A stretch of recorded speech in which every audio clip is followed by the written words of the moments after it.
ఆంధ్రప్రదేశ్ రాజకీయాల్లో తనదైన ముద్ర వేసుకున్న నేతల్లో జోగి రమేష్ ఒకరు.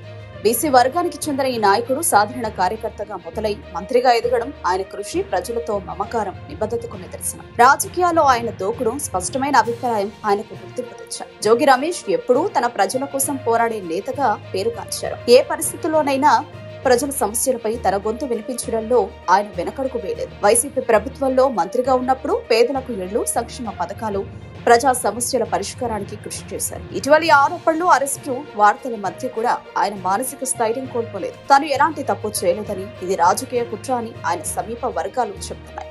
ఏదైనా జరిగితే చట్ట ప్రకారం ఎదుర్కొనే ధైర్యం తనకుందని రమేష్ చెప్పడం ఆయన నిజాయితీకి నిదర్శనం. రాజకీయాల్లో ఎత్తు పల్లాలు సహజమే, కానీ జోగి రమేష్ వంటి నేతలు ప్రజల మద్దతుతో మళ్లీ నిలదొక్కునే సామర్థ్యం కలవారు. గతంలో ఎదుర్కొన్న అనేక సవాళ్లను దాటినట్లే ఈసారి కూడా అరెస్టు కావడంతో ఈ కొత్త పరీక్షను విజయవంతంగా అధిగమిస్తారని ఆయన అనుచరులు నమ్ముతున్నారు. జోగి రమేష్ రాజకీయాల్లో దూకుడుతో పాటు ప్రజాసేవ పట్ల అంకిత భావం కలిగిన నాయకుడు. ఈ సంక్షోభం కూడా ఆయనను మరింత బలంగా తీర్చిదిద్దే కొత్త అధ్యాయం కావచ్చు. ప్రస్తుతం ఆయనపై కేసు బలంగా ఉన్నందున త్వరగా బెయిల్ రావడం కష్టంగా కనిపిస్తోంది. ఒకప్పుడు వైసీపీకి అగ్రనేతగా వెలిగిన జోగి రమేష్ ఇప్పుడు రాజకీయ బాటలో కఠిన దశలు ఎదుర్కొంటున్నారు.